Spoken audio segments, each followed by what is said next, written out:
What's up, everybody? Welcome to Kinda Funny Games Daily for Friday, November 30th, 2018. I'm one of your hosts, Greg Miller, alongside the busiest lady in the business, Andrea Renee. What's good, Greg? Life, right? Pursuit, happiness, You're looking a liberty. little stressed out. What's giving that away? Are you doing all right? I'm hanging in there, Do you Andrea. need any assistance? I'm sure it's at that point now where people ask you if you need help, but it's too difficult to delegate. I'll tell you, no, it's not. Kinda Funny Game Showcase 1 week from today, or tomorrow. 1 week from tomorrow. That's where we're at. That's where the end. Oh, the hype is off the charts, dude. Tim read the script. I finally completed draft 1 of the script last night and sent it off to him, and he says he got chills multiple times because we got a fucking show. December 8th, Saturday, twitch.tv/kindafunnygames, YouTube and afterwards. Lucid Dre 4M wrote into kindafunny.com/KFGD and asked how you guys crunching for the showcase right now. How are you holding up? Oh, yes, Lucid Dream, we are crunching for the showcase. It's a lot. I It's a totally lot, butchered so your yeah. name. I'm sorry. No, it's fine. It's your first glance. Lucid Dream's been around a long time, so it's one of those. I've seen it for years and years and years. My and bad. Years. No, don't worry about it, Andrea. Yeah, no shirt and tie today because there's no time. We're actually doing a press release. We're working with a PR firm on it. There's all these different things. So there's a million questions on that end today, and then of doing all these that, and then I'm trying to do the script, and then of course the people with the assets. Like today, we had the original asset date of like mid-November, and a lot of people missed that date, and now we're here to here, and then it's like when do we get it? And we got to turn it over to Mary Kish at Twitch, and it's a lot, and then it's just like making sure we're filming it all tomorrow. Filming all the live stuff tomorrow. Wow. A lot of stuff going on here, Andrea. You sending your stuff. Don't tell them what it is, but thank you for your support there. We'll see if any of that makes it. I got you.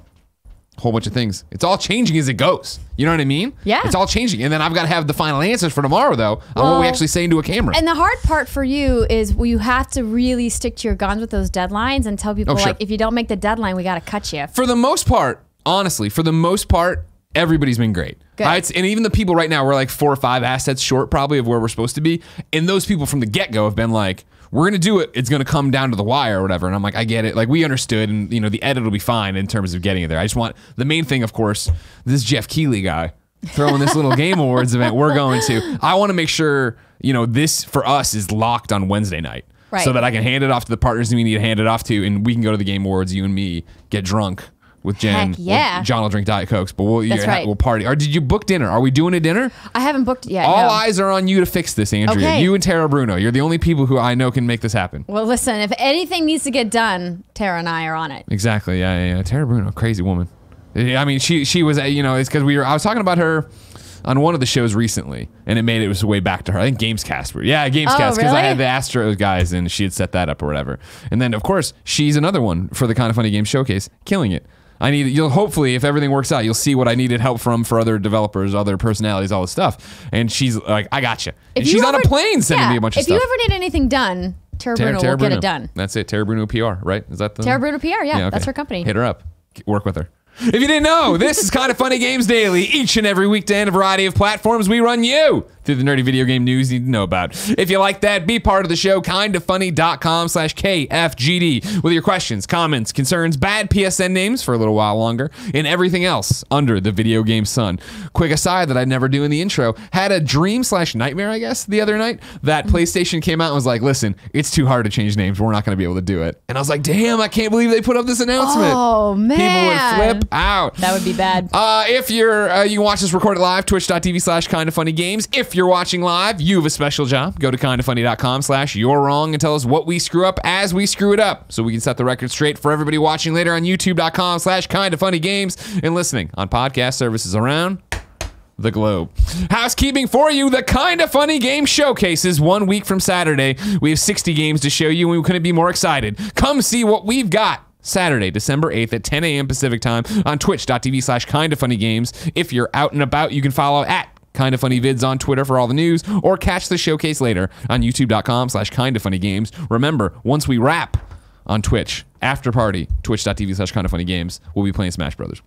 I'm going to come by. I don't think I'm going to play Smash. Why not? Because I'm really bad at Smash. First off, Smash, it's the game of equals. Anything can happen out there, all right? You don't have to worry about it. You're not going to be judged. Do you remember what happened to me during the Extra Life stream and we played Mario Party?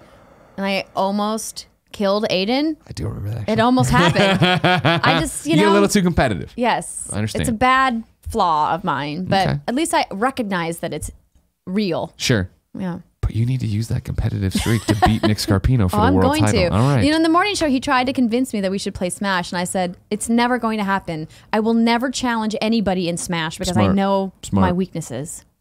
That's why I like you. You know what to do. Today we're brought to you by 23andMe, Hims, and Quip. But I'll tell you about that later. For now, let's begin the show with what is and forever will be the Roper Report.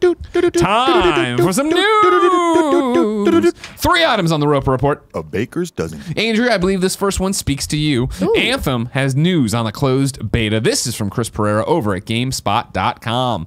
You may soon have the chance to try out the new Destiny-esque action game from BioWare, Anthem. EA has announced an upcoming closed alpha. I'm dying. Closed alpha and signups for it are now live ahead of the test kicking off next week. As outlined on EA's website, the test will be quite brief. It'll run from December 8th through the 9th, though it'll be available on all 3 of the game's platforms, PlayStation 4, Xbox One, and PC. The test will not be available for the entirety of the 2 days, as there will instead be multiple sessions spread across the weekend. In terms of the alpha's purpose, EA explains, quote, "It's an opportunity for you to check out Anthem, but we'll also be adjusting things like matchmaking and server load on the fly. These community playtests are more limited than what we want to share in the pre-launch demos. All of these factors combined mean that we're making access to our playtests limited, which is where the closed part of the name comes from. Signups are now live, and you can register your interest here. Of course, that's a hyperlink on GameSpot you can check out. You aren't guaranteed access just by signing up. You'll need a PlayStation Plus or Xbox Live Gold membership on PlayStation 4 and Xbox One, respectively. When registering your interest, you'll need to pick the specific platforms and time windows you're hoping to participate in. Participants will be bound by a non-disclosure agreement. That means, barring any leaks, yeah, right, of course, come on. You shouldn't expect to see players sharing any thoughts, screenshots, or videos from the alpha test. Bullshit. Get ready for people to be putting stuff out left and right. Well, hopefully... Left and right, Andrea. Hopefully not. If you're signing a legally binding document, do not break it. That is not what you're supposed to do. I agree with you. I am not encouraging you to break your NDA. But I would suggest to EA and BioWare that you maybe want to make one dedicated session, maybe limit the content that's available in that session, but then make that session available for content capture. Because what's the point of publicizing the fact that you're doing a closed session, but Get then those saying Anthem fans in there. that you're not going to be able to tell anybody about it? Sure.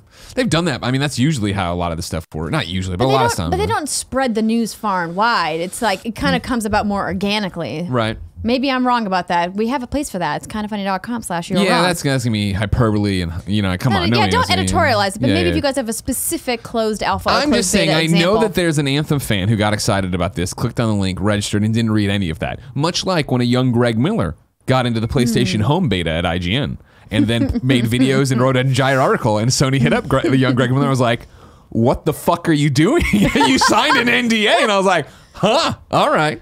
But luckily, no one really cared about PlayStation Home, and so they just leave it up. But what the hell were you thinking? I was like, that's great. Thanks, Jeremy Dunn. Good tip. Read things before you sign them, kids. That's your pro tip Or of just the day. don't. Cool, Greg, when's the last time you read anything you signed? Oh, I'm a writer, so I read everything I write. Now I see what he's up to over there. Number 2 on the road. Well, I guess Anthem. We know you're super excited. Yeah. I want my to get anticipated game for next year. I want to get to the a beta. I want to get my hands on it. I want to get behind the sticks, as the kids say, Andrew. Looks like early February is going to be the time for that. Isn't that when they said the demo is? I don't. They announced that back at PAX Yeah, West earlier this year. I'm a little too frazzled to have that kind of information at my fingertips I'm anymore. pretty sure it's the beginning of February. But what I And do... then March is release day, right? Right. Oh, no, February 22nd is the release date. So what Right, it's I one of the big like February about 22nd them doing it now, unlike what Fallout 76 did with their early tests, is that if they do it now, that gives them at least like 60 days to try to like tweak some stuff on the back end before the wider open demos happen at the beginning of February. Yeah, So, exactly, I guess. Yeah, actually get people out there. Because I'm sure, obviously, they've been doing friends and family stuff. Internal QA, Exactly. People have been playing. But you need to get, and I think that's why they're shouting it far and wide, is that you need people with different circumstances playing it, right? You need to get a larger swatch of the community. Not to mention that, at least from what I see, it seems with every beta or a test thing, you're never going to be able to actually accurately predict what it's like when millions of people jump on. Oh, no, of course not. Yeah. But you got to make an attempt. Yeah. What color is your javelin going to be? What are you going to make your javelin look like? I usually go with a variety of purple, pink, white, silver. That's good. That's a good one. I like that a lot. Number 2, Pokemon Go is getting PvP, nerds. Over on the Pokemon Go Twitter, they tweeted, or Niantic Twitter, they tweeted, "Get prepared, ... Trainer battles are coming soon to Pokemon Go! ! Hashtag Go Battle. There's been a whole bunch of other little things they've been tweeting. Goldfarb's freaking out, of course. Everybody's going crazy. It's about time they added Hell yeah, a no, totally. I'm PvP joking around element. about it, but yeah, that's awesome. And again, man, hats off and kudos to Pokemon Go for continuing to thrive and continuing to be a game people actually play and love playing. Yeah. I started playing Pokemon Let's Go. You did a stream, yesterday. right? Yeah, you and Britt. Tell me about it. What'd you think? Well, it was fun. It was really easy, but I'm in the very beginning of the game, of course. And Britt was there to handhold me and explain everything. Yeah.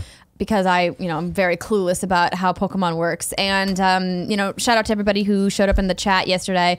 It was funny because I tried to get her to explain to me how the elemental system works. So I was like, are there any clues or indicators about which Pokemon match up against each other? And Siger in the chat was like, no, you just gotta know. Yeah. And Britt, of course it makes sense that grass beats rock. I'm like, what?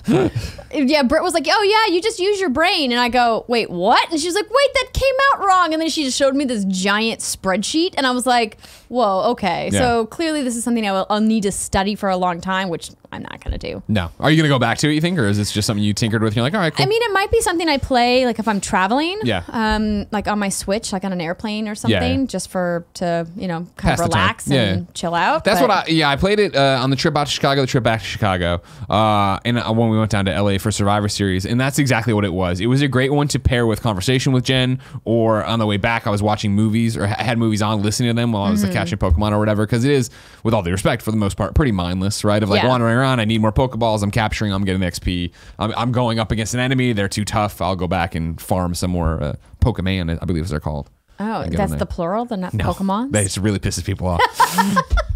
Number 3 on the Roper Report, Stardew Valley is switching to self-publishing almost 100%. This is Rebekah Valentine over at GamesIndustry.biz. Stardew Valley creator Eric Baroni, known as Concerned Ape, has announced today he plans to take over publishing for his hit farming simulator Stardew Valley next month on all platforms except mobile and Nintendo Switch.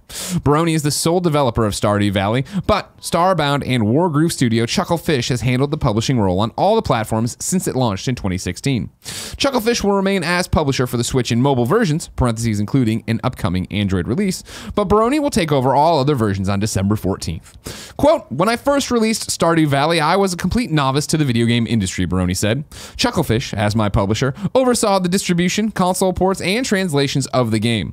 They set up the official wiki and helped me redesign the entire website to great effect. And, of course, Tom Coxon did amazing work adding network code to the game, making multiplayer a reality. But I'm at a point now where I'm ready to move forward on my own. I think self-publishing is the end goal of most indie developers, and I'm happy to be in a place where that's possible. Baroni has hinted that his publishing role will not just involve continued support of the game as it is now, hinting about an update. Quote, the future of Stardew Valley will be coming soon. More of a congratulations there. It's Friday. It's a slow news day. Congratulations. Did you cover this yesterday? Oh, yeah, we talked about that. We can bring it up again, though. I didn't listen to the whole show. I just got through the first 10 minutes. You know what I mean?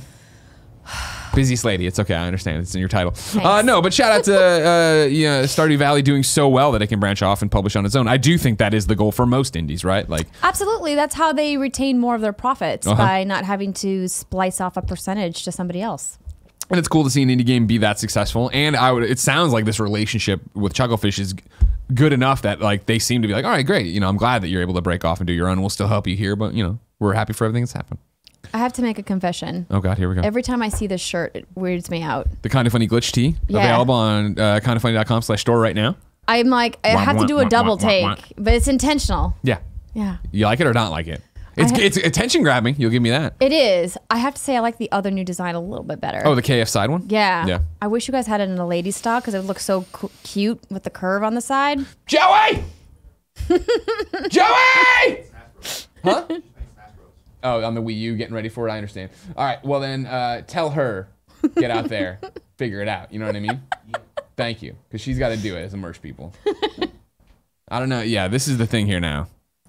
Of course, we knew coming in, everybody is going to be crazy about Smash Bros. But the idea that now people are practicing on Wii U to get ready for the real I'm just like, guys, I swore to never touch the Wii U again. And I won't. Stick to your guns. I will.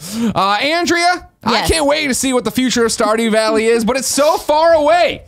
If I wanted to know what came to the Mom and Grop shops today, where would I go? You would go to the official list of upcoming software across each and every platform as listed by the Kinda Funny Games Daily show hosts each and every weekday. Yeah. First and foremost, Joey's here. Yes, I'm here. We've pulled you away from your Wii U training. What is happening is this, all right? Andrea has requested the KF side shirt in a female variety. Okay. Thank you. Make that happen, all right? See, this is the problem. Here we go. Here come the excuses. The thing. We have to order such a high minimum and Right. we never sell out of them. I know. Come on, kind of honeys. Stuck with a bunch of back catalog stuff. So if you guys want the girl shirts, you have to help us sell the girl shirts. You come on. You know a female in your life. Buy him a shirt. Send it to him. Yeah. Doesn't grandma want it, you know? Yeah. So I understand that plight. What if you did this thing? You order the smallest men's version, and then you take a hair scrunchie, and you do one of these things, and you scrunch. Does that work? Is that a thing? Is that a thing? That's no. No. If anything, you would have to pull it from the back Oh, like this, but then it sure. would distort the graphic on the side. Yeah. the side print wouldn't necessarily be on the side anymore. Yeah. Joey, I hate to say this. Your pay's docked. You couldn't do this for Andrea. That's what it is. No, Greg. Dock my pay, don't dock Joey's. You know what? I understand that, but to make sure that you understand how this works, I've docked your pay and I'm giving it to Andrea. So that's the thing. It's okay, I'll just give it back to you. No, the taxes! Out today! Ark Survival Evolved is available on the Nintendo Switch. Axis Football 2018 is on the Xbox One. Coffee Crisis is on the Switch. Escape Dudeland is on PC and Switch. Goat Punks is on Xbox One. Harvest Life is on Switch. I Am the Hero is on Switch. Okuno KA is on Switch. Ride 3 is on PlayStation 4, Xbox One, and PC. Rival Megagun is on Xbox One. Secret Files Tunguska is on Switch. And The First Tree is on Xbox One and Switch, which I feel like they might have come into Xbox One yesterday or Switch yesterday. But I just whatever Kotaku says, I put on the page. You know what I mean? Do you know that this is happening? Monster Hunter World's festive winter star event is underway. No, that's breaking news. Break it for me right now. Or at least I missed it. How exciting I is probably just this? missed it. So this write-up is from Eurogamer. Monster Hunter World is getting in the festive spirit with its first ever winter star event. Accessible now on Xbox One, PlayStation 4, and PC. It introduces new quests, new outfits, and new guild card customizations, and more. The focal point of the Winter Star Fest is Astera's Gathering Hub, otherwise known as the Celestial Pursuit, which is currently festooned in seasonal trimmings. It will remain so until the event ends at 11:59 p.m. on December 17th on all platforms. During the event, players will be able to collect Winter Star tickets, which can be used to craft an Orion outfit, a high-level armor set for female hunters, alongside the standard Orion series, a low-level armor set for male hunters. Winter Star tickets are now also required to craft the Snow set, which transforms your trusty Palico Pal into an adorable snowman. Oh my God. Oh my gosh! Also completing the new Timberland Troublemakers quest, which pits hunters of HR4 or higher against 2 Anjanath. Players can earn Bristly Crake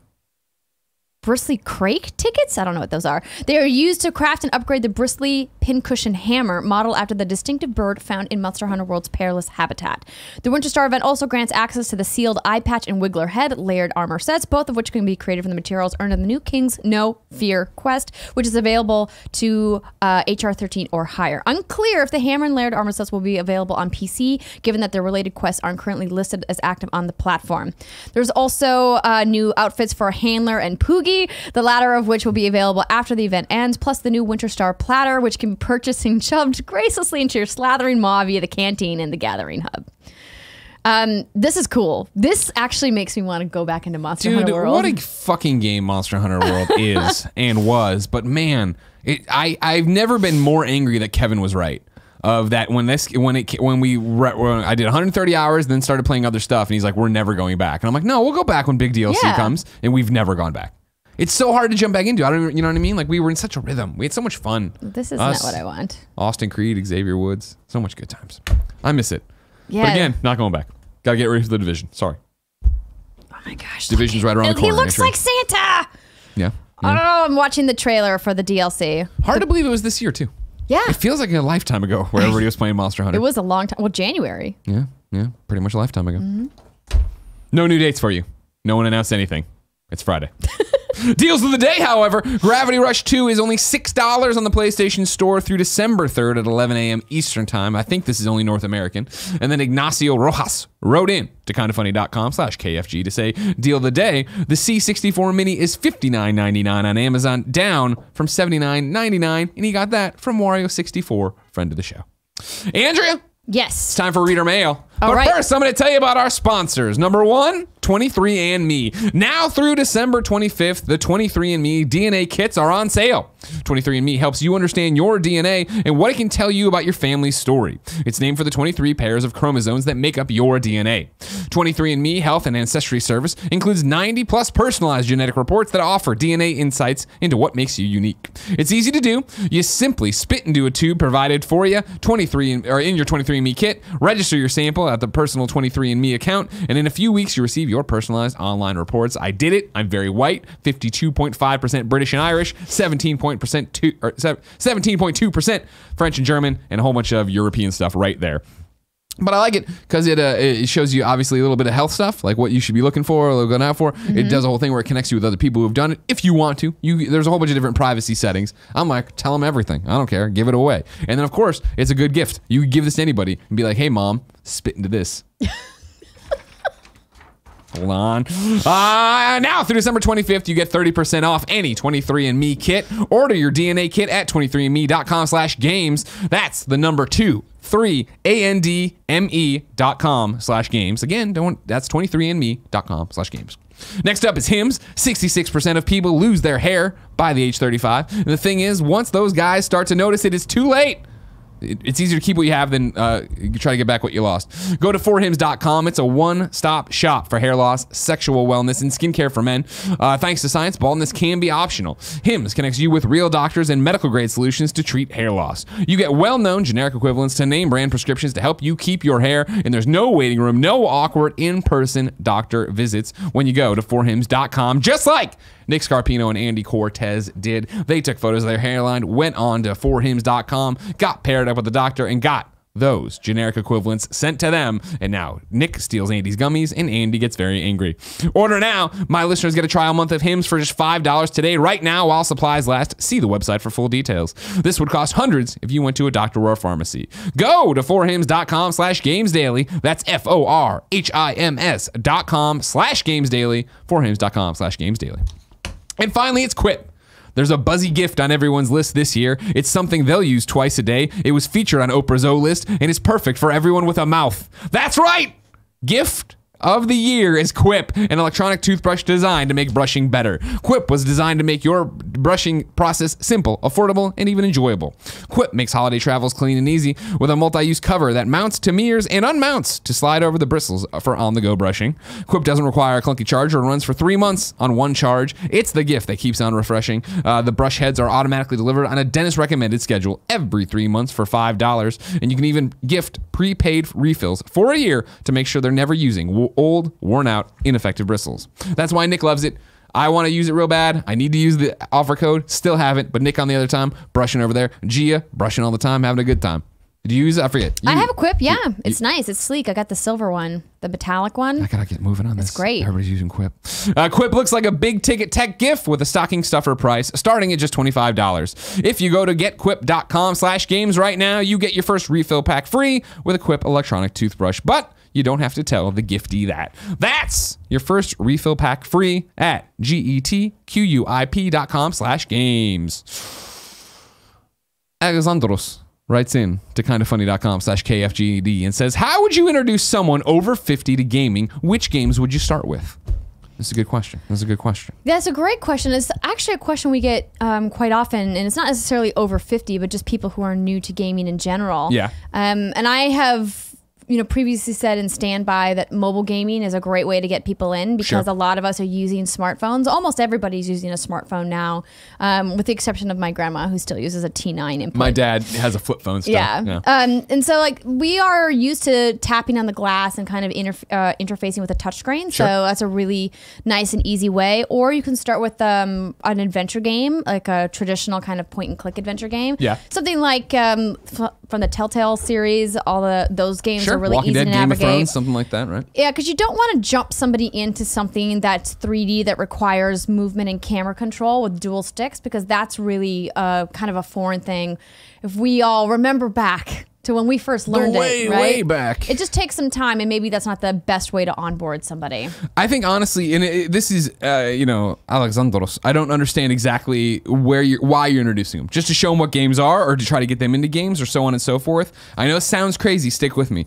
If it is just to show them why you love games and what games are and where they are right now, I do think VR is a really interesting way to do it. Right? Yeah, definitely. My mom has watched me for years play a game on a screen, but when she came and visited a long time ago, when we had PSVR for the first time, we did a whole bunch of Let's Plays with her on Kind of Funny. And her excitement of seeing her hands and doing this was amazing. And to see on the PlayStation VR subreddit over Thanksgiving, the amount of people whose families took to Beat Saber like a duck to water, because crank it to the easiest thing and just have them use lightsabers to smash stuff. It's like, oh, I get this. I can wrap my head around this. But I would argue that the setup of VR is the prohibitive part of that. Sure.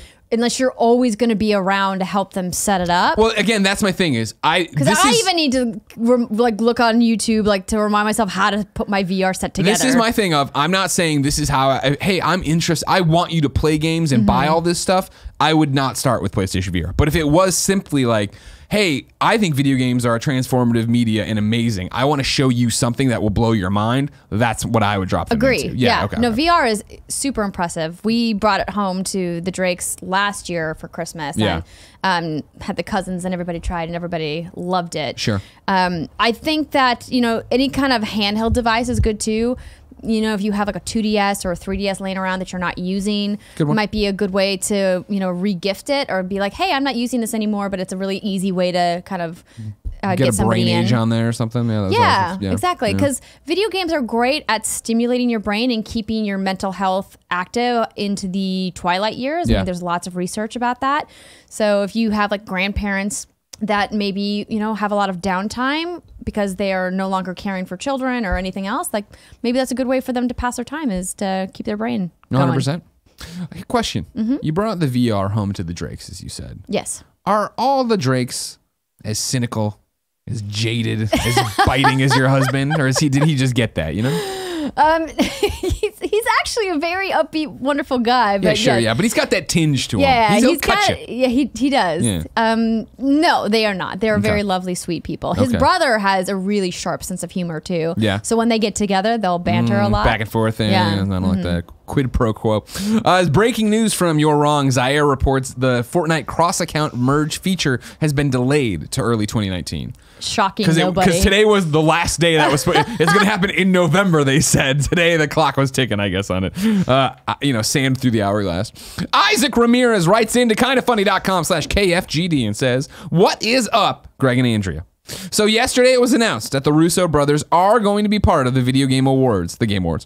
And of course, people started speculating that they were going to show the trailer for the 4th Avengers movie. However, I feel this is unlikely because the it's just the Game Awards. Stop calling VGs. Game Awards have a niche audience that doesn't have the viewership of a Disney event or the Oscars. My question is simple.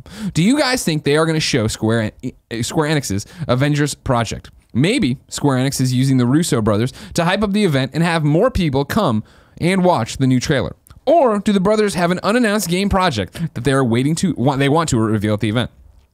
Or maybe it's just nothing and their kids like Fortnite and they want to be cool parents. What are your thoughts? Love every single thing you guys do, and thanks for keeping me sane all my college years as I struggle to get an engineering degree. Mucho amor from Puerto Rico, Isaac Ramirez. Jeff wouldn't have made it a PR beat or a marketing beat if they didn't have something to talk about.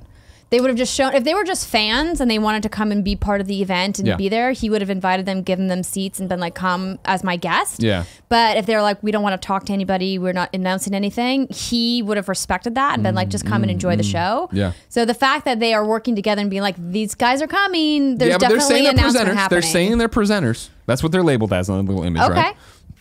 Now, again, I did not know this was happening when I predicted this yesterday morning, or when I was just like, this would be cool if this happened. Did not know any of this. Well, maybe there's going to be a new trailer that's not debuting at the Game Awards, but that's just going to be released by Marvel that morning. That goes worldwide. And then they're there to be like, hey, did you catch our new trailer this morning? The rumor, that would make more sense. The rumor from Tim Geddes master of hype on all things Marvel, is that apparently the tie-in prequel comic books or whatever start dropping next Wednesday. So next Wednesday, we should know the subtitle for Avengers. So that's where everybody's like, there has to be a trailer early next week at some point to get ready for that. Which then, yeah, you could capitalize off and go from there.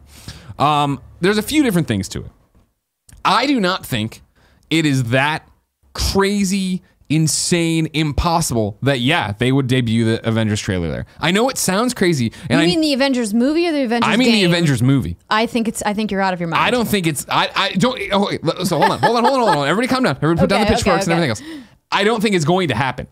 I don't think it's beyond the realm of possibility. I think the Game Awards are about at that tipping point. Into the, they're talking about, oh man, but like, they won't have the Disney event viewership or won't have a normal Disney event viewership. It won't have the Oscars viewership. When's the last time you'll tune into Jimmy Kimmel for a clip, but every Avengers trailer for the last one I watched on my phone on YouTube. Right. If they're going to go like, all right, cool, Jeff has it timed out that it's going live, somebody's just going to click a button on the Marvel channels, and 90% of the world would never even know it was at the Game Awards, but the Game Awards audience would, and then it would be a huge beat for Jeff in PR. It would be a huge beat for the Russo brothers, who are like, we love Fortnite and we wanted to be a part of this. Like, there's a lot of weird things in motion there. I'd be with you if the Game Awards were in the morning. It's too late in the day to debut a trailer of that magnitude for East Coast news. Right. So I think the trailer will debut ahead of the Game Awards, and then they can just ride that. And maybe they reference it when they're on stage. Sure. Maybe we actually get a real trailer from Square Enix's Avengers game. Now, here's where I think is an interesting wrinkle. I think, and this is where I know that I'm crazy, Andrew. You don't have to tell me. Okay. I think the likelihood would be that the Russo brothers are there. What are they going to talk about? I would put I'd bet the house on them doing the movie over the game. I feel like that's a bridge too far to walk in and be like, hey, everybody, we make the Avengers games, or I'm sorry, we make the Avengers movies. We're really into that. We're excited about the new one, Thanos' Revenge, whatever we're calling it. And now we want to show you Square. Like, I don't think they know anything about that game. I bet Marvel Games and Marvel want to make sure that they're keeping it separate, that they aren't tied into the same thing. Let's not muddy the waters and have it do it. If the Russo, oh, sorry, go ahead. Oh, I was going to say, what if they come on stage, though, with people from Crystal? Right? Like, what if somebody from that team is on stage with them to be like, hey, we're both working on Avengers projects? Yeah, but that's just a weird... But, like, they don't want to... Crystal wouldn't want to announce that ahead of time, because then it's like, oh, then we definitely know that they're going to show something. Sure. So you focus on the Russo brothers and go, oh, we're going to get a movie thing. Yeah. And then don't tee up that we're getting anything from the game at all, and then have it be a surprise. I still think it's far more likely. Now, here's the most likely thing out of all this is the third option, where I do think they walk out and they present with Donald Mustard. And it is like, we're bringing back the Thanos mode along with some other thing. That would be really cool. We're not only is Thanos coming back in Fortnite tonight, we're dropping, the next 24 hours, the skins are going to be a Spider-Man 1 and, Infinity War, whoever, Gamora. You know what I mean? Yeah. Like they're going to drop in that kind of thing. I think that's the most likely. That would be really awesome. Hell yeah, it would be. You kidding me? Yeah. Game Awards. Thursday. I'm so ready. Yeah. Oh yeah, totally. I don't think I've been this hyped for a Game Awards in a while. What about this one? And it's weird because I've worked on the last couple of awards and I'm super excited. I think it's because we're at a time where there's enough properties that we haven't seen anything from, and the wild card of there not being a PSX this year is really what's amping up the hype, because they're not saving anything for PSX. If they have an asset that they want to show before E3 next year, this is the place to do it. Right? Yeah, no, that's a great point. I think that's why my enthusiasm is a little bit It does feel like the Game Awards where anything can happen. Right. It does feel like this is the one where I was like, holy shit, what is actually going to happen out there? Can't wait. Anthony Capaldo writes into kindafunny.com/KFGD and says, hey Greg, I was wondering if you had any thoughts on the new Ghostbusters World update. My girlfriend has been super into it since your initial recommendation, but now she's saying it's become awful since the update dropped. A quick look at the Ghostbusters World subreddit seems to show a lot of similar opinions. Anthony, no, I'm on the subreddit every day, and I saw all the brouhaha about it yesterday and the day before. They put out an update for it. It fixed some bugs, but then it dialed back a whole bunch. Like ghosts on the street are more like 1 or 2 stars rather than up to 4 like before. People weren't finding rare stuff. The boss drop rates changed. There's these boson darts that are really powerful. They're not at dimensional doors anymore. They increased the amount of time, Andrea, from 5 to 10 minutes before I can refresh a dimensional door. And it seems like everybody's super, super pissed.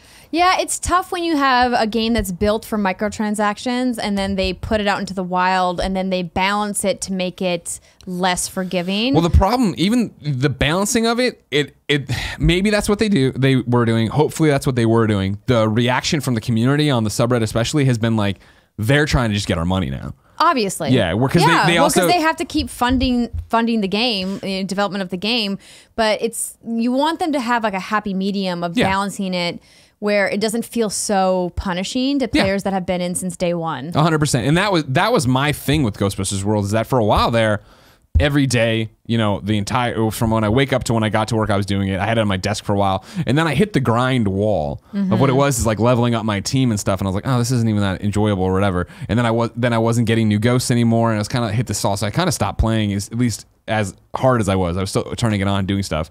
But yeah, everything they said about their changes here and updates, I was like, I don't know about that. But yeah, 10 minutes now. I don't know. What do you do? Nick Scarpino, what do you feel about the Ghostbusters World update? Cool, Greg, we need that shock mic up. I have no feelings on that subject whatsoever, Greg. I've interrupted your show because I promised fellow co-host of the Kind of Funny Morning Show, Andrea Renee, that I'd get her lunch today. Oh, okay. And I want to know if she wants anything from Chipotle. I will text you my order. Sounds good. Bye. Can I get something from Chipotle? You know what I mean? I'm sorry, Greg. We just don't have time for that. Oh, look at how sad he is, Nick. Yeah, have her text. I want chips and guac. Yeah. And then I want a side of carne asada because I brought a salad. I'll just dump that on there. Chips and guac and a side of carne asada? Yeah. Done. A very Nick Scarpino order if I ever heard one. Man. Hey. The meat gets it done. Jesus God. Is that really what they say? I don't know if that's what they say. The meat gets it done. All right. Joe writes in to kindoffunny.com/KFGD and says, are we having the right conversations about how we talk about Fallout 76? What we should be talking, and he recapped everybody being mad about the bag, about the crashes, about this. What we should be talking about is why this game was released in this state at all. The game was clearly not ready. I refuse to believe Bethesda didn't know what state the game was in. Bluntly, it feels like a holiday cash grab. The average gamer didn't see Pete Hines tweet about expecting bugs. They don't watch or consume games media in mass. They saw ads for multiplayer Fallout on TV in various websites and remembered how much they liked the previous games. Call me cynical, but I find it hard to believe they didn't know the state of the game was in and asked for $60 anyway. Furthermore, I don't see how this wouldn't be a long-lasting black eye to all their brands. I know I do not trust this engine to make modern games anymore, single player or not. Others have proven you can make their style of games, which with much less jank. Joe taking him to task. Many people upset about Fallout 76. I feel like we've had this conversation and that we've said the same thing. Like, I agree that they should not have asked for $60 for this game. Yeah. Or if they're going to ask for that, they should have delayed the game at least 3 months to fix these bugs and leave it in beta for a while. Leave it in beta for like a few months. Why not? Get it all the kinks worked out, get the balancing and the microtransactions, all of it like worked out, and then re-release it for retail at the $60 price point and say, this is now the final game. Sure. Yeah, I think taking a beta, we're launching it in beta, would have given them a lot more goodwill. And you could still sell early access and sell all the different everything down that line. There's plenty of people that want to be part of a founders program, to be part of that dialogue with the developers to say, I'm willing to pay to get in, and you get exclusive founders items. We've seen several games do this, and there is an audience for it. I think the reason why people are so upset is because they didn't do any of that, and we trusted Bethesda and Bethesda Game Studio to do right by us because of how well they've made games in the past, and they just completely whiffed it here. And this whole fiasco with the collector's edition, with the helmet, with the bag, the canvas bag, was just like, are you kidding me right now? Yeah, you just can't get out of this hole. And like, I have nothing but respect for Bethesda. You and I both have talked to Pete several times, and like that team over there is wonderful, and they're usually really good about communicating with their audience about this stuff and even take it on the chin when they need to. Yeah. but I feel like they haven't here, and that's really disappointing. Yeah, we did yesterday's Gamescast that's now up on patreon.com/kindoffunnygames and will be free for everybody Monday on youtube.com/kindoffunnygames and podcast services around the globe. The topic of the show is like, how would you fix this? How would you fix everything that's happening right now? And there, for me, the main default was that thing of, at this point, they need to overshare everything, right? Like they're putting up the Reddit responses, they're putting out the patch notes, but still there needs to be some mea culpa interview or Twitch stream from them, right? Where it is like, here's what happened, here's how it got so off track, here's what we're doing to fix it, and here's how we're rewarding you for still being with us, right? Because that's the thing right now. People feel is like you're saying, and like Joe's saying, right? Like they feel betrayed. They feel like they thought they could trust this and they can't now. And I don't think that between Fallout 76 and every other awesome Bethesda published game, let alone Bethesda Game Studios game we've enjoyed before, the company's become twirly mustache, rubbing their hands together. Like, no, of course not. You make the point, Joe, that they knew this game was not up to snuff, and they still put it out, and they didn't delay it, and that's why I always go back to the time they put up the letter, right, of like, next week we're launching this game, and it's what we've always dreamed of for Fallout. It's gonna be rough. At which point we were like, oh shit, that means it's gonna be broken as fuck. You know what I mean? But then delay the retail release, right? I hear you. I can only give them so much credit for trying to get ahead of it by saying it's not going to be what you think. This wasn't me patting them on the back for that statement. This was me being like, oh, between the lines, if somebody says ahead of time it's going to be bad, it's going to be horrible. Well, and the trouble with that is when you have a game in a retail environment, like in a Best Buy, GameStop, Target, what have you, how do you communicate that message to the consumer? Exactly what Joe's talking about. You know what I mean? It's like that's the real trouble here, especially going into a holiday season where parents are like, oh, little Jimmy loves Fallout, there's, and then they go in and Timmy, Tammy, Tommy, they were all about Fallout, if I remember correctly. And then the person behind the counter is like, well, there's a new Fallout, and then what is it on? Is it on them to communicate to the buyer? Hey, this game's not fully that it's baked. Broken, right? Yeah, exactly. Or it's like only broken for some people. It may be broken for you, and maybe not. Who knows? Like that's not fair to put on the retail side of it. And so I think what's really troubling is that they haven't just said, yo, we need to like maybe pull this from shelves, stop selling it and fix it, and then we'll bring it back when it's ready. And like the idea that they're not even, that there's only certain people that are getting refunds and not everybody has been able to get a refund is also really troubling. Yeah. And I just like, the whole thing just makes me really disappointed and sad. It's what a shitty situation. Yeah. For everyone involved. Because I'm like, come on, Bethesda. We all love you. You're better than this. Here's the question I want to bring you in. You know what I mean? Because I always invite you on Gamescast, and you're always like, no, I got to go hang out with Britt. Do you think there'll be a Bethesda E3 press conference this year? Yes. Yeah? Yeah, I do. Because I think they have to talk about Starfield, and what better place to do it at their own press conference. Yeah. I don't know if they're going to do what they did last year. I think that format was not necessarily. You're telling me Andrew WK is not going to be there this year? Dude, that was a kick-ass performance. Oh yeah, I saw you in the crowd. Yeah, it was great. But they definitely have some other things to talk about. I mean, but maybe not. Maybe they say, hey, like that was a lot of money for us to put that on. Yeah. Maybe we focus on doing either a community event like they did with Bethesda Land, or maybe they partner up with Xbox because they have been partnering with Xbox on a couple of their past titles and say, let's debut Starfield on the Xbox stage. Yeah, it's gonna be fascinating. What I was saying yesterday on Gamescast is I don't think that there's enough time between now and then to change enough of the public opinion on it to then do an E3 press conference and not have it be like tainted by everything that's happened with Fallout 76. I think there's more than enough time. You think so? Oh yeah, I think by February and March of next year, people will not be angry about this anymore. Really? I think there'll be obviously a core group of people who are like #never forget, right? But I think the way that the modern news cycle works is that there's always something happening, and there'll be a new thing for people to be upset about, and like this Bethesda thing will get swept under the rug. My thought would be on this, right? Like you look at Fallout 76 and you hope, right, that it's able to do a No Man's Sky or it's able to do a Destiny Forsaken, right? And I think Destiny is a better example. I feel that they're gonna like the Forsaken.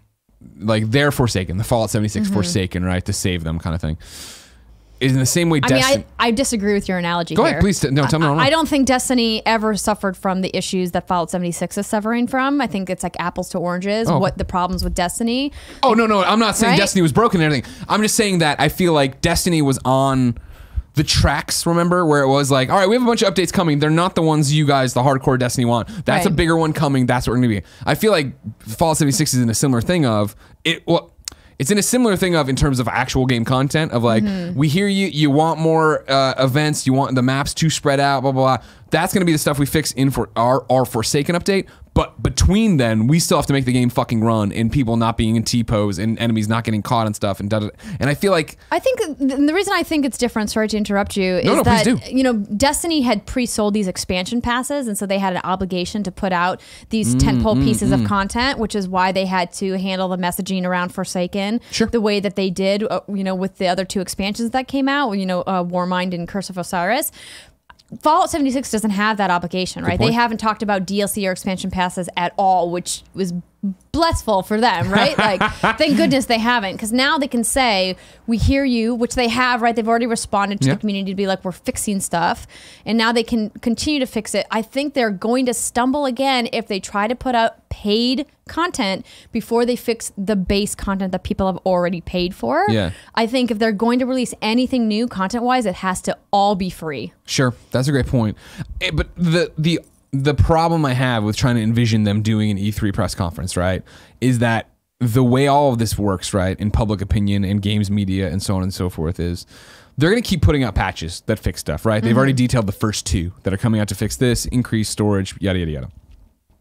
None of that ever is sexy enough to get the headlines, right? And even then, you're just trying to get your game back up to a more passable level, not influencing the content that you're actually playing and what you're doing. So I feel like if you've done all that and you've done the maintenance updates to make the game playable for everybody and it's not crashing and this isn't happening and that by the time you get to E3 and you're like, all right, cool, now we have, hey, everybody, here's this giant thing of content that our Forsaken update, I'm just going to keep calling it, right? I feel like you'd have that reaction of, if you're not playing the game anymore, it's just going to be the eye roll of like, not tricking me again. Well, we remember Fallout 76, and not even the hashtag we remember crew. But just being like, why would I ever listen to you guys again? I think that they could maybe garner some goodwill if Pete comes out and says, hey, like, we fucked that up. And like Pete seems like the guy that would be comfortable doing that. But that's as a studio seems like, or I mean, a publisher feels, yes, 100%. This is why I love them. They are not even up until now. They are a no-nonsense studio. Yeah, right? exactly. They're the ones who are like, fuck Nazis. Well, exactly. Punch them all in the face. Yeah. He comes out, he says, we realize that we goofed. Like, we didn't do this the right way. That's on us. We want to make it right. This is how we're going to make it right.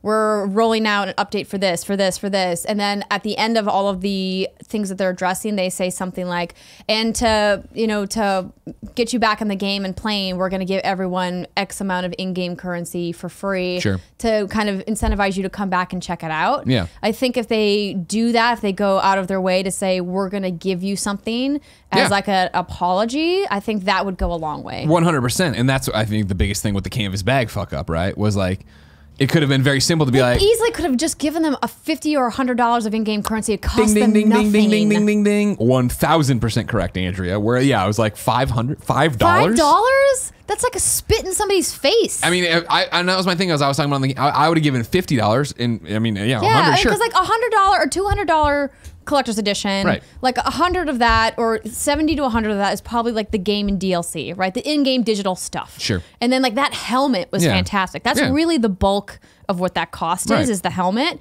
And then the bag was like, I'm like you, I'm like, this is a flimsy bag. I'm like, whatever. I didn't even think about it. But you're right. Like without a doubt, they advertised it wrong, incorrect. It's a cut and dried case of false advertising. To make it right and to prevent an FTC lawsuit against you, just give them away the price of it. And that was not that hard. And that was my whole thing with the atoms in the in-game currency, right? Give so much that it's, even if you didn't like the game at first blush, be like, well, I got to get in and redeem this, right? And hopefully time it with a patch where the game's running better and doing different things, because that would bring people back in of like, well, I'll go buy a suit or whatever. Right. I'm sure eventually this is going to work. I might as well get in there and do it. Yeah.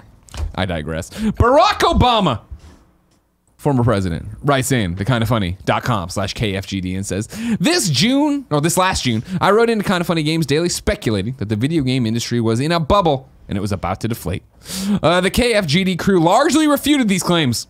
Let's take a look at the industry today. Battlefield 5 and Fallout 76 have sold abysmally. Activision and shareholders were largely disappointed with Call of Duty and Destiny Forsaken sales. Even Red Dead did not sell as well as its predecessor, GTA 5. Never was going to. Shut up. Let him dig his own grave. Okay. Stock price in Activision, EA, and even Take-Two are down significantly from their yearly highs.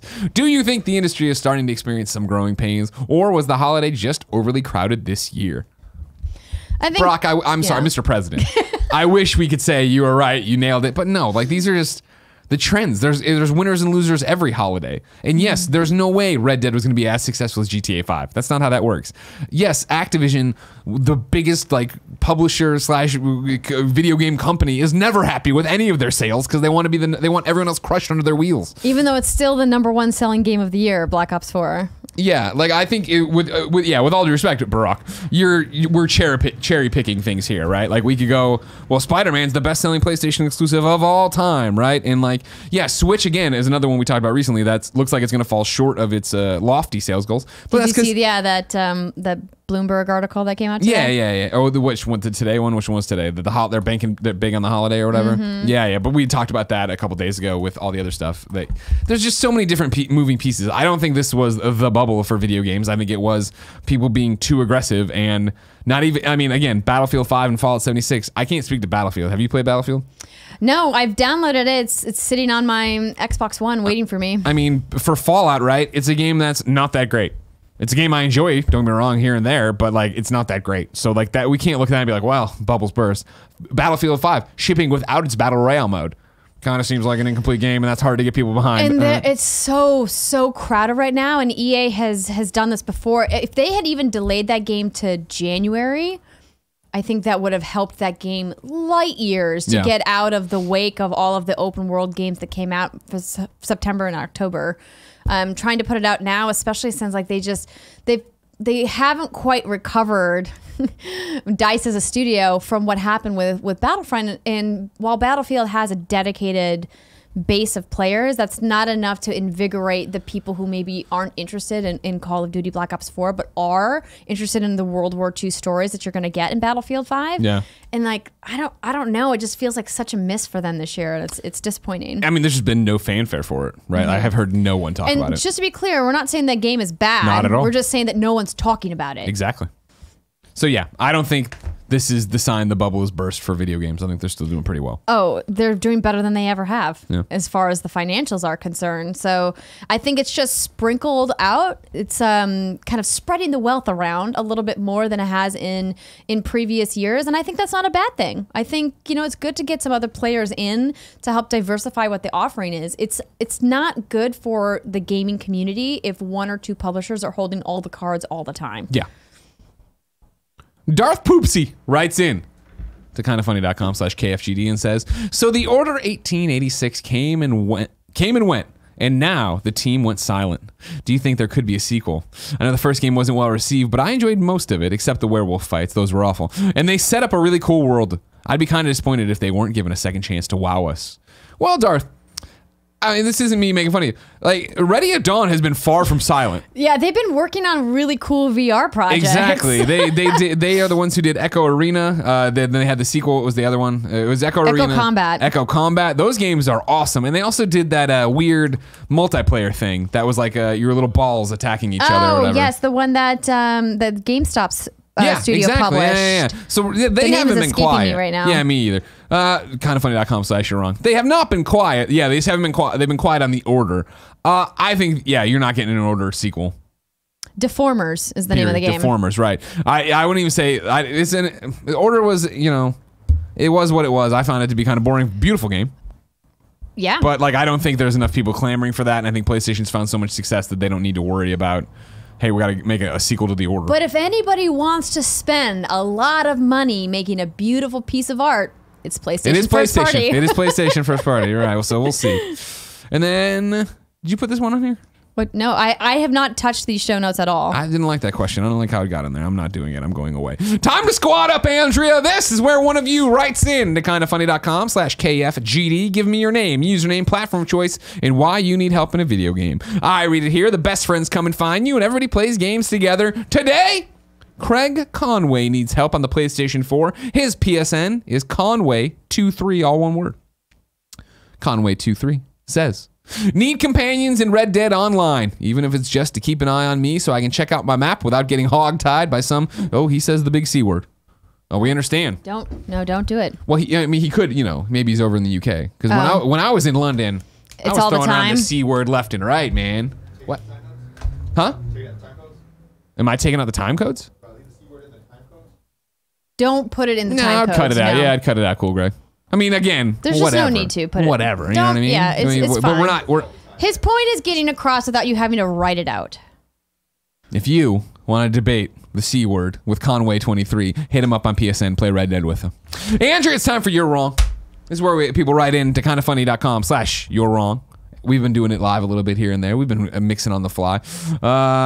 You want to do it or you want me to do it? I see you over there doing stuff. I'm looking a lot of editorializing for a bad is what I'm seeing. PSN name story that somebody tweeted to me and they're like, you guys keep missing my bad PSN name story in the thing, so I'm looking for I don't know if I'm missing it as much as I'm just not using it because I do that. You keep looking and I'll go through. I'm going to run through You're Wrong with people who have written to say all this different stuff. A lot of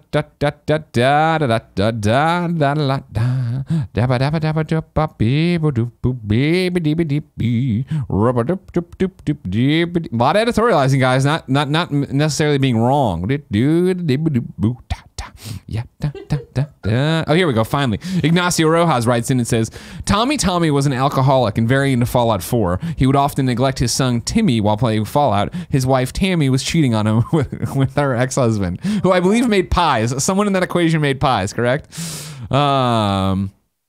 Zaire calls out the fact that there was a Jumanji trailer in Shape of Water last year. Not nearly as big as the Avengers 4, but yes. And again, we weren't wrong. Oh, here you go. The KFGD guy says, according to NPD, game spending is up 73% from last year, and console sales are up 19%. So you're wrong, Mr. President.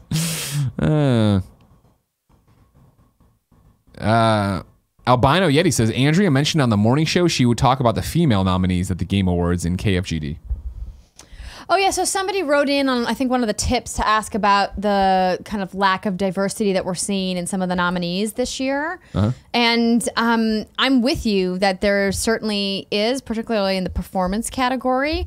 But it's tough because year to year, you don't necessarily want to shoehorn somebody in as a nominee just because they're a woman or just because they're a person of color. Sure. As a woman, I never want to be shoehorned into something if I'm not qualified for it. Just because you're like, well, we need to hit a token. Quota. Yeah. Right? And so it's a tough call year to year. So they're talking about the performances. Is it just Cassandra? Yeah, I'm just using that one category as an example. Okay.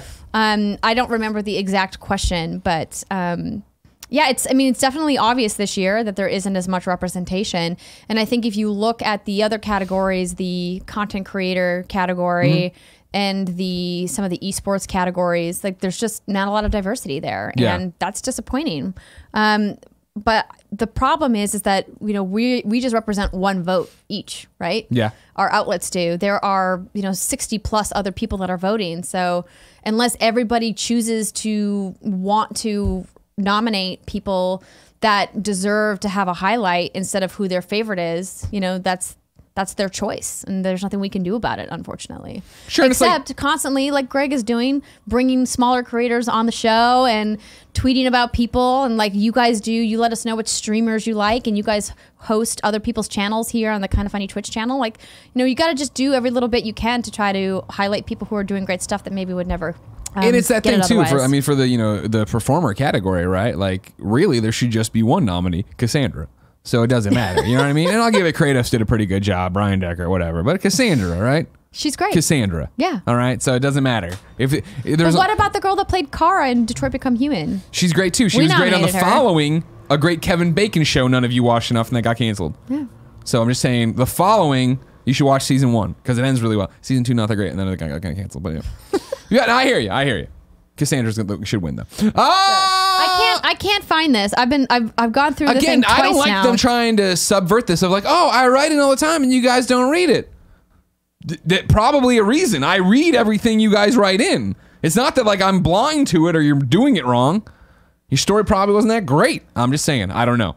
Maybe I missed it. I'm just kidding. I didn't miss it. Oh, here's the actual question. Yeah, I was looking at Twitter and saw people, some of you know, aren't happy with the number of women nominated at the Game Awards and the number of female presenters.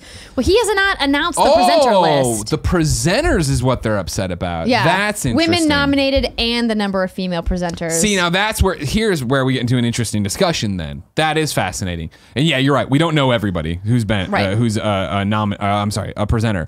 But yeah, because you mentioned earlier, right, of like, nobody wants to be token, right? So it might be the fact that, yeah, for our one vote and everybody is like, well, these characters in these games were great regardless of sex, right, or gender. Right. These are who we think are the best. We don't need to hit a quota, blah, blah, blah, blah. Right. Presenters, it does get interesting, right? Because there it is, like you're cherry picking in terms of like who you want to represent the industry and what you want them all to do. Yeah, I thought in years past that he's done a good job. I mean, could it be better? Of course it could. I mean, you could be up there, right? We don't know who's. We don't know the complete list of presenters because I guarantee you it's still coming together last minute. Clearly, Jeff tweeted about it not that long ago. I mean, and thank you to everybody the who King nominated Prawn us. is presenting. Can we just be happy with that? You know what I mean? I think Robin Honeyke's doing it too, though, right? Isn't she? She's doing great. Something? Well, we love Robin. Yeah, she's a friend of the show. Justine is usually on stage. She's great. Kiki Wolfkill usually makes an appearance. She's great. Kiki Wolfkill. She's badass. She really is. If I can just say that. Hold on, I'm looking here. What do I got here now? I'm looking at Robin. I think Robin's up there. But yeah, I think the main thing is we don't know everybody yet. Right. So yeah. And I do think that, yeah, Jeff does a pretty great job. I think the question that Madeline really wants to have us answer, though, is do you think there are still more barriers of entry for young girl gamers, and were your parents supportive of introducing you to playing video games? I think, so yes, my parents were supportive. I tell the story all the time about how I played with my dad constantly. He's the one who got me into games. He told me a really fun story about Black Friday about how he stood in line to get the Nintendo 64 for me on Friday when I called him. And I was like, oh, Dad, memories.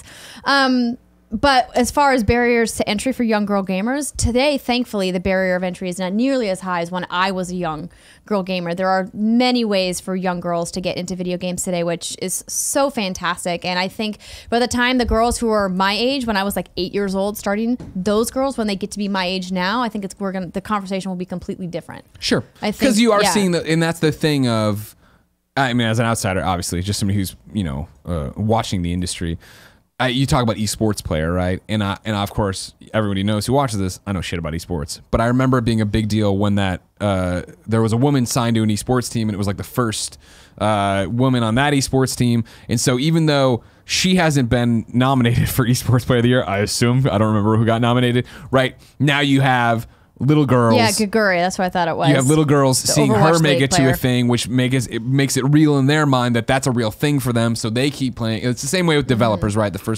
When people would see somebody like Lori Cole or whoever, a female developer out there, you're like, oh, that is an opportunity for me, and go that way. So that, yes, in what sucks, a generation, 15 years, whatever, it's in a different spot. Yeah. But there's so many people seeing that and chasing their dreams, you hope that it continues to change that way too. Absolutely. No. If you didn't know, ladies and gentlemen, this has been Kinda Funny Games Daily. Each and every weekday on a variety of platforms, we run you through the nerdy video game news you need to know about. If you like that, be part of the show, kindafunny.com/KFGD with your questions, comments, concerns, bad PSN names for a little while longer. Make them good. Don't bitch to Andrea about it and try to go above me. I won't allow it! Watch us record it live, twitch.tv/kindafunnygames, later on youtube.com/kindafunnygames, and listen on podcast services around the globe. Next week, the hosts look like this. Monday, me and Tim. Tuesday, me and Andrea. Wednesday, Greg and Witta. Thursday, Tim and Jared. Friday, Tim and mystery guest, because I haven't booked it. We'll be doing Game Awards stuff, And Friday, I'll be getting ready for the showcase. It's close. So exciting. Until next time, ladies and gentlemen, it's been our pleasure to serve you.